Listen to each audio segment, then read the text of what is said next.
আমরা first time Gobardanga কলেজে গিয়েছিলাম। আগে কোনোদিন কোনো ভিডিও বানাইনি, মানে ব্লগ তো বানাতে জানিই না। তবুও আমরা সবাই বান্ধবীরা মিলে ঠিক করলাম আজকে একটা ভিডিও বানাবো। ১ম এ ভাবতে পারিনি কলেজটায় গিয়ে এতটা এনজয় হবে। কিন্তু ভীষণ পরিমাণে এনজয় হয়েছে, জাস্ট বলার মতো না।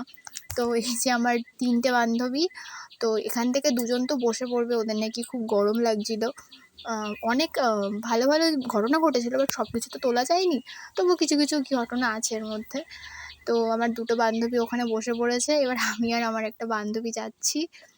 তারপরে আমি আর আমার বান্ধবী যাচ্ছিলাম, যাওয়ার সময় একটু নাটক করছিলাম। সবাই ভিডিও বানাচ্ছিল তাই। তোকে কেন এত বাসি আমি দারুণ ভালো।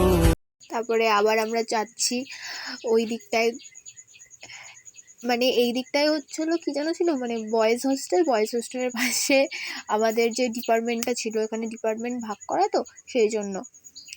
তাই আমরা যাচ্ছিলাম আস্তে আস্তে। ওরা তো ওখানে বসেই ছিল, ওরা আর আসবে নাই বলছে যে এই গরমের মধ্যে আমি আর যেতেই পারবো না ভাই, তোরা যা। যাওয়ার সময় অনেক মানে ভেবেছিলাম এখান থেকে কেউ যায়নি, অনেক দূর তো কলেজটা, গোবরডাঙ্গা কলেজ। তো তারপরে গিয়ে দেখি ভাই হাফই আমাদের মাঝের গ্রামের, মানে ওখানে সবাইকে গিয়ে দেখি সবাই চেনাশোনা, কেউ অচেনা না। তো এখানে একটা ব্যাপার ঘটেছিল, সামনে কিছু দাদা যাচ্ছিলো, তো এবার আমি না ভুল করে বলে ফেলেছিলাম যে এটা গোবরডাঙ্গা হাই স্কুল।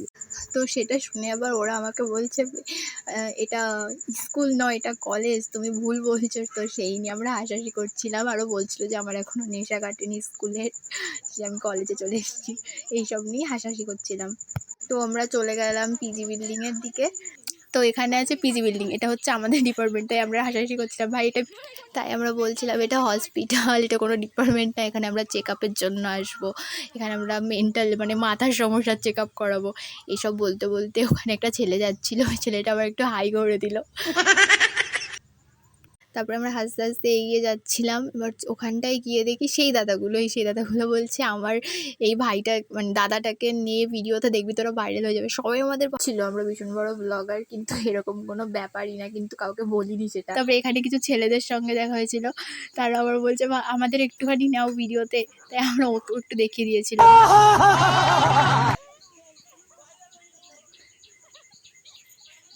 ওরা আবার পরে পিছন দিকে ডাকছিল যে আমাদের সঙ্গে একটুখানি কথা বলে যাও, তো আমরা যাইনি। ওরা ভাবছে ওরা ভীষণ বড় ব্লগার, এবার গিয়ে যদি জিজ্ঞেস করে কে তুমি, তখন তো বলতে হবে না আমি এই, তখন ওরা বলবে যা, আমি ভাবলাম তুমি ব্লগার, আমরা ভাইরাল হয়ে যাব। তো সেই জন্য আমরা যাইনি।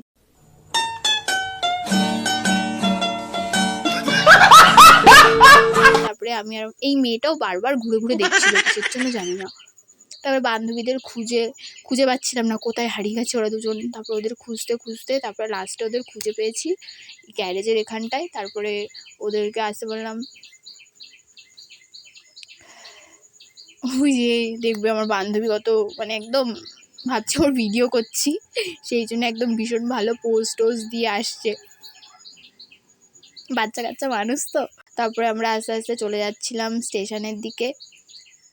এদের মানে গরমের মধ্যেও যেখানে সেখানে বসে ফটো তুলতেই হবে, মানে সবাই আমাদের দিকে তাকিয়েছিল, ফটো তুলতে হবে, ভিডিও তুলতে হবে, তুলে যাচ্ছে রাস্তাঘাটে, যেখানে যেখানে জায়গা পাচ্ছে সেখানে গিয়ে ভিডিও করছে, ফটো তুলছে। সবাই জাস্ট ওদের দিকেই তাকিয়েছিল যে এরা কী করছে গরমের মধ্যে, সবাই মানে ছাতা মাথা নিয়ে যাচ্ছে আর ওরা ফটো তুলতে ব্যস্ত। তো আমরা এখান থেকে চলে গেলাম গোবরডাঙ্গা স্টেশনে। ওরা বললো যে ভাই একটা ভিডিও বানা, তো আমরা একটা ছোট ভিডিও বানিয়েছিলাম। তুমি অভিমানী হেঁটে যাবে জানি স্বপ্নের। আমরা স্টেশনে চলে গেলাম, কখন ট্রেন আসবে তার আগে আমি আর অঙ্কিতা ভাবলাম কিছু একটা খেয়ে নিই, ওরা তো খাবে না। তা আমি আর ও চলে গেলাম, একটা দোকান খুঁজছিলাম, কিন্তু দোকানটা আমরা খুঁজেই পাচ্ছিলাম। ডিম টোস্ট পাওয়া যায়, খুব সুন্দর বানায় উনি, কিন্তু খুঁজেই পাচ্ছিলাম না, কোথায় হারিয়ে গেছে। এর আগের দিন মানে ভেরিফিকেশনের দিন যখন এসেছিলাম তখন ওই দোকানটা দেখেছিলাম। তারপরে আমি আর অঙ্কিতা ঠিক পৌঁছেই গেলাম, একটা টাইম খুঁজে পেয়ে গেছিলাম দোকানটায় গিয়ে আমরা ডিম টোস্ট অর্ডার দিলাম 2 টো।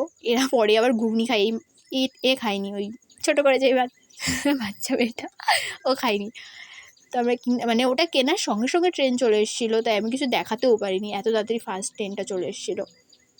আমার বান্ধবী ভাবছিল আমি ওর ফটো তুলছি, তাই ও একটু পোজ দিচ্ছিলো। পরে যখন বুঝতে পারে ভিডিও, তখন নিজের মুখটা ঢেকে নিয়েছিল। এবার আমরা যে ট্রেনের মধ্যে আড্ডা দিচ্ছিলাম, কিন্তু ট্রেন পুরো ফাঁকা ছিল, খুব সুন্দর ট্রেনটা ছিল, একদম ফাঁকা নিরিবিলি জায়গা। আমরা খুব আড্ডা মারতে গেছি। তারপরে আমরা বনগাঁ চলে আসলাম, বনগাঁ চলে এসে এটাকে কী বলে ভুলে গেছি, এটাকে করে চলে গেলাম উপরে। ওভারব্রিজ থেকে নেমে একটা ভালো বসার জায়গা খুঁজছিলাম, কিন্তু খুঁজেই পাচ্ছিলাম না। তারপরে দেখি ওই কোনায় একটা দাদা বসেছিল, ওর কাছে চলে গেলাম। ওখানে গিয়ে বললাম, দাদা একটু সরে যাও, বাবা কেমনভাবে তাকিয়েছিল। তারপর সরে গেল, ওখানে আমরা সবাই মিলে বসলাম। আমার বান্ধবী কোথায় বসবে বুঝতো, কীভাবে বসেছি, ছি লোকজন কি ভাবছে। গজব বেইজ্জতি है। এরপরে আর ভিডিওটা কন্টিনিউ করতে পারিনি। যদি ভালো লেগে থাকে ছোট্ট করে একটা লাইক করে দিও।